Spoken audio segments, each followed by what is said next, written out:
others with robots. But Alina, she was different.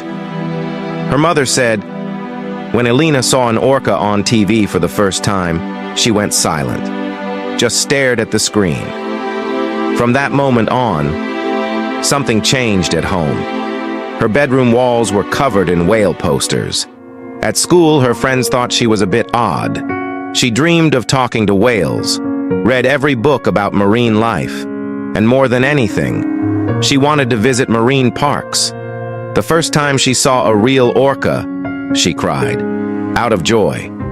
Time passed. Alina entered university, studied marine biology, but learning wasn't enough. She wanted to feel, connect, breathe underwater. That desire led her to the famous Blue Wave Marine Park. Getting a job there wasn't easy, but she was patient, determined. Her first years were tough, but beautiful. Working with orcas wasn't just a show. It was about understanding their nature, their emotions, their behavior. And Alina bonded with one, Zara. Zara was born at the park, had never seen the ocean, spent her whole life in tanks. She was used to humans, but inside, there was still wildness. Alina could feel it, but she trusted her. She used to say, "She trusts me, and I trust her."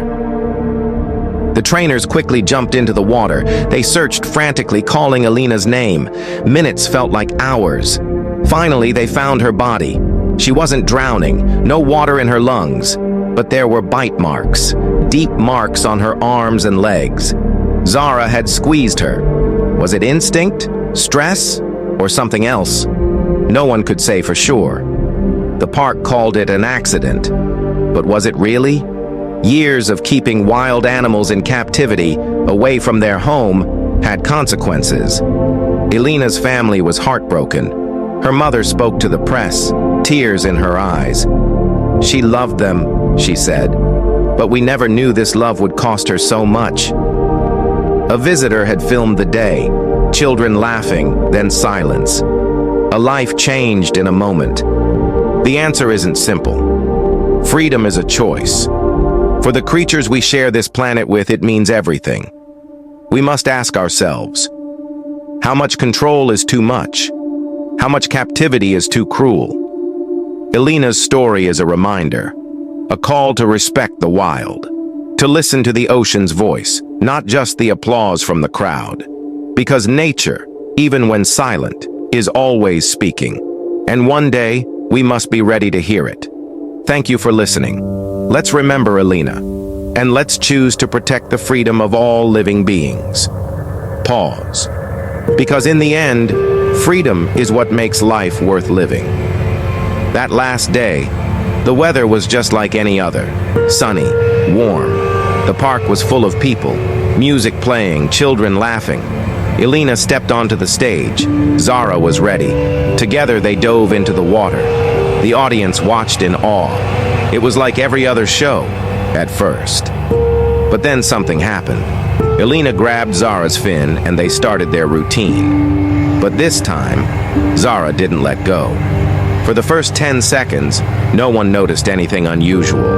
The camera was rolling, kids were clapping. But Alina didn't surface. Trainers looked at each other, confused. Then splashing started. But Alina was nowhere to be seen. Only Zara was jumping. But it was different, tense, frantic. After the incident, Zara changed too. She stopped eating, stopped coming to the surface.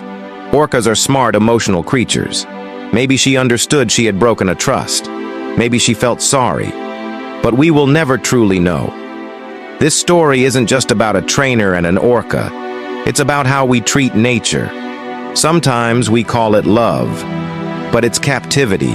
Sometimes we call it training, but it's suppression of instincts. Nature may seem calm, but one day it answers back. Alina wasn't just a trainer. She was someone who loved nature, who respected it. Her dream was to understand the sea better, but that dream took her away from us. Now her name is rarely spoken at the park, and Zara no longer performs. Everything is quiet. But what happened underwater that day It lives on in memories, and it asks us a question. To love nature, is it to bring it into our world, or to let it be free? If you believe stories like this should be heard, don't forget to like, share, and subscribe. Every voice matters, even the silent ones.